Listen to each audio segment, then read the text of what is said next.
Not many saw this coming, but the defending D2 state champion Madison Lady Rams are still alive for their title defense as district champions back in the round of regionals.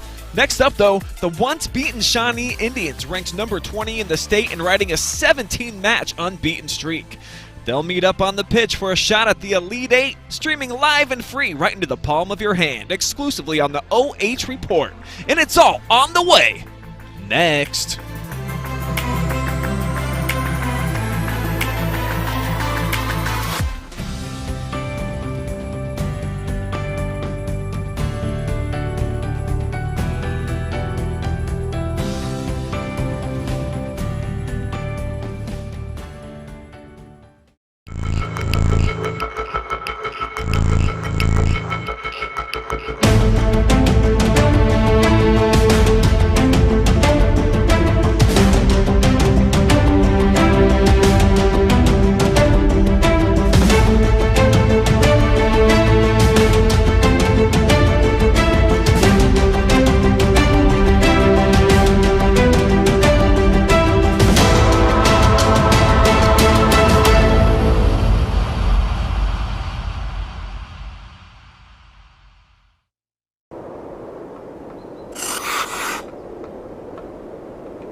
Are you looking for a solid career, job security, great pay, and rapid advancement?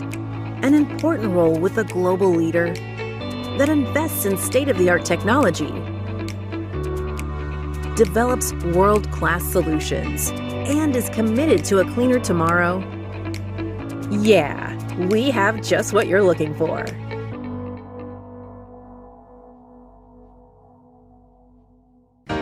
Welcome to Richland County's first artificial intelligence ATM. And if you car dance to the song you're listening to now, I will give you $50. See, that's something an ATM can never do. Oh my gosh, are you serious? Oh, we're serious. Gosh, that's awesome. Thank you. Thank you. We hope your day is a little bit better today. Yes, thank you. Man, what should I listen to on the OH Report today? Dude, listen to the Friday Night Pigskin. You got highlights and scores from all around the area. The OH Report podcast has more than just football. No, listen to the Pigskin. The Pigskin. Podcast. Pigskin. Podcast. Pigskin. Why not Podcast. both? Pigskin. Podcast. Dude, clean your ears out, man. Bro, there's so much space in here.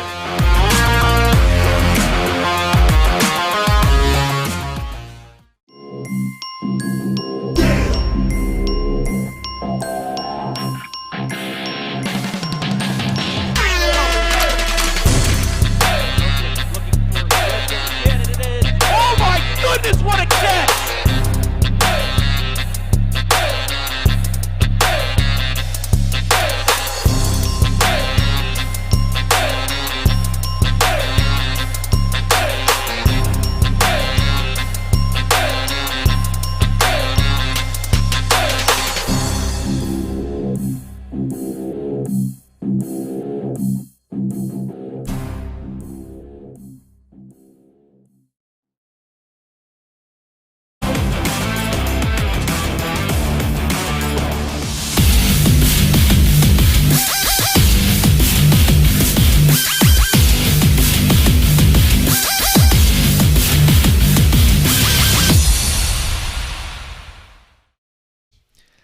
Madison returns to regionals for the 5th straight season, looking to keep their dreams of defending the state title alive as our live and free coverage of Lady Rams soccer kicks off right here and now.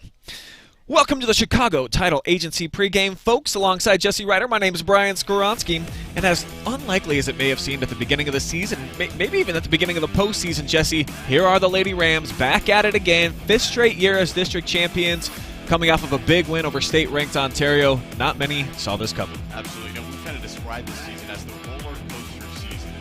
We saw a couple consecutive losses, a couple of wins throughout the season, but not a lot of consecutive wins. And we think maybe that pinnacle, the top of that roller coaster, might have been that Ontario game we just saw in the district championship. But Brian, it's quite possible that they may not have reached the peak of that yet. What's interesting, if you look through the top 10 in the state, 5 of the top 10 teams have already lost in the Division II girls area. This could be a Madison team.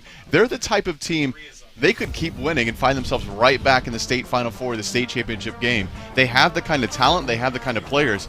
They could lose tonight, they could keep winning. It's one of those teams you just don't know. It'll depend on which team shows up.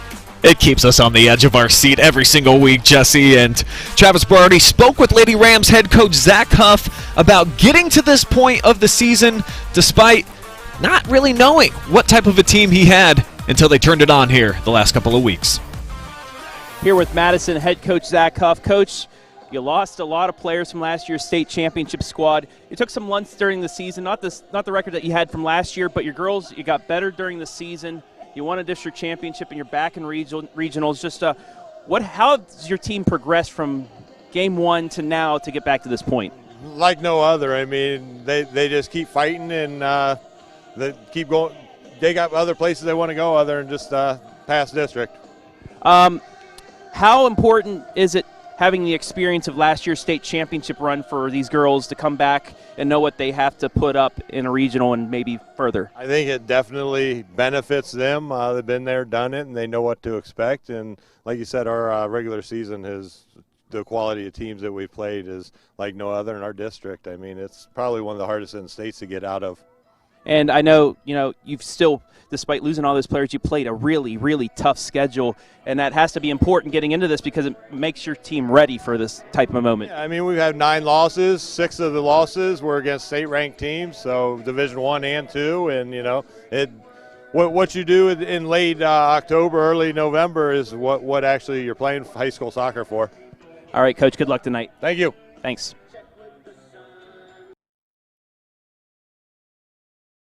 So Huff mentions how challenging the schedule was for his team. Not quite the same journey for Shawnee. A lighter schedule, Jesse, but they've had some healthy results. They've won a bunch of games. One time they lost all season. So this is a team with a lot of confidence, expecting to win when they step on the pitch tonight. Yeah, certainly. What a difference a year makes. You look at we talk about Madison and their undefeated state championship run last year, and the roller coaster of a season has been this year. Lima Shawnee, a little bit of the opposite. 7-9-1 last year. Sure. 17-1-1 this year. Now you look at some of their schedule. I mean, they've done really well in a sometimes tough conference in the WBL. I mean, they're a talented team. I think they know how to score goals. My question, as always, is can they defend Nevaeh Lewis? That'll be the big kind of matchup tonight. We're looking to see where does she get the ball, how many touches does she get, and does Lima Shawnee have an answer for her? We'll talk a bit more about Nevaeh here in just a couple of minutes, but next let's welcome in award-winning reporter for the Mansfield News-Journal, Jake Furr. And how about Richland County soccer, man? It just seems like they never disappoint. They're always getting big wins. Madison, even though an unlikely team to get here, still a fun team to watch and playing deep into tournament action. Definitely, man. And I don't, like we said before, I don't know if we really expected this out of this group. Losing 10 seniors from last year, man, that's something difficult to overcome. But this young group has done it so far. Let's jump into Jake's takes for the night, and I know that you got a 3-pack of things that you want to hit on here, Mr. Furr. What are they? This tournament turnaround that the Madison Lady Rams have undergone here. The last 7 games of the regular season, they were 2-5. So they were coming into this tournament just with zero confidence. I mean, I don't know if they could be any worse, but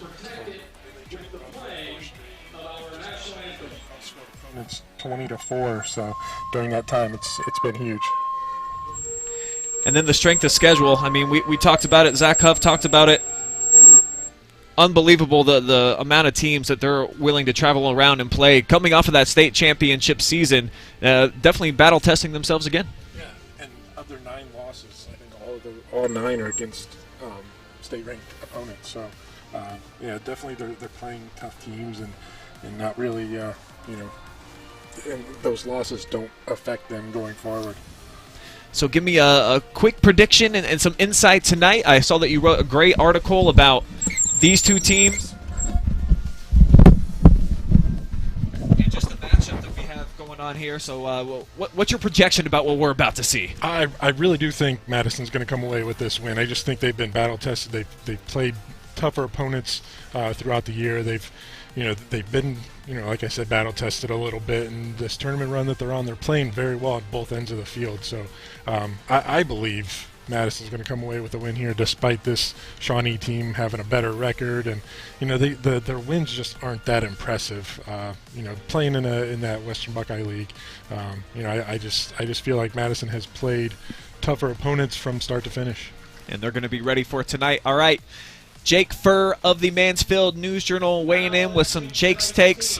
Make sure that you pick up a newspaper. Always writes great articles, and I'm sure he'll have an outstanding one regardless of what happens here tonight. Appreciate it, Jake. Thanks, man. All right, we'll bring back in Jesse now. And you talked about, a big reason why the Madison Lady Rams got to this point with their tournament victory over Ontario is because of the play of Nevaeh Lewis. As we'll dive into a player spotlight for her, and what a sensational, outstanding athlete she is. She's got the speed, the athleticism, the quickness, and the scoring ability that it's unrivaled by most, certainly, that they've competed against so far throughout this season. Yeah, I think the key for Madison is really going to be how many times can they get the ball to her. When she gets the ball, she's absolutely electrifying. I mean, her pace is incredible, her touch, just her ability to go side to side quickly and create more space. If you're not used to playing against that speed, that is really, really hard to defend. So I would look for her touches earlier in the game to maybe even catch Lima Shawnee a little bit by surprise. You cannot duplicate her speed if you don't have that speed available. So it'll be really interesting to see how many times can she get the ball, where's she getting the ball at, and what kind of plays she can make from there. Yeah, she's a track star. As a freshman last year, was able to get to state competition in sprints, which is something it's tough for some of the younger athletes, especially in Division II. But Nevaeh, one of those rare talents where from a young age she's just had the gift. She's been able to put it together, and it's been really fun to watch her blossom on the soccer field. Basically from day one, she was contributing, hat trick in her very first match, and having another phenomenal season. We also got to give some love to some of the veterans on the team, Jesse, that help keep everything together. And Shannon Jamison definitely sticks out to me. She was a first-team all-district selection, and it's a girl who, second leading scorer on the team, she also defends very well, too. So she's one of those invaluable type of players that you just need to be successful, in particularly in tournament time. Yeah, her stats aren't overly impressive until you watch her play, and then you realize, okay, this girl is the real deal. I mean, she is a legit defender. I thought her game against Ontario in the district championship was absolutely phenomenal. Just did everything to keep the ball in front of her, keep the play in front of her, get the ball out of that area, not letting Ontario have multiple attacks in front of the goal. Thought she was absolutely terrific, and just kind of that weird, unique game-winning goal, absolutely incredible. Whether it's intentional or not, I don't know, but it was enough to get the job done. And I know we got a clip of that we'll show you here in just a second. Check this out. Off the corner kick, folks. If you didn't know how Madison punched their ticket to regionals, it's right here. Shannon somehow, someway bent it back towards net. The keeper, Mullins, was able to come down with it for Ontario, but she bobbled it just inches over the line. According to the reporters, Jake Furr and Kurt Conrad, that were back behind the net, they said it did look like it carried her into net just a little bit, but man, what a crazy, wild ending in overtime. A golden goal is how Madison was able to get here. Yeah, I know there's been all sorts of debates and controversy and thoughts online about, was it a goal, what was going on there. The referee was right there. You look at the player's reaction, the referee's reaction. He's right there on top of it. I've watched that video probably 10 to 15 times trying to figure out how it actually happened, but it happened. The referee signaled it, and that's the game. And so now we move on, and now you have a Madison team who's ready to advance into the regional semis, if not farther, against a team from Lima Shawnee. And for Shawnee, this is a team that's been getting it done off of defense, something that has been their bread and butter. 13 shutouts on the year. That's a pretty uncommon number when you've only played 19 matches. So when they're taking the field, they are suffocating you, shutting you down. It'll be interesting to see that chess match with the likes of Lewis and some of the other Madison players, this stud sophomore class. Are they going to be able to crack some of that armor, get on the board? Not many have been able to so far this season. Yeah, certainly some impressive defensive statistics for Lima Shawnee. I think 10 goals total given up on the year, which is just amazing. You mentioned 13 shutouts. Defensively they are absolutely solid. And so for Madison, it's really going to be where do you get your touches at? Where can you attack from? Ontario, they played a very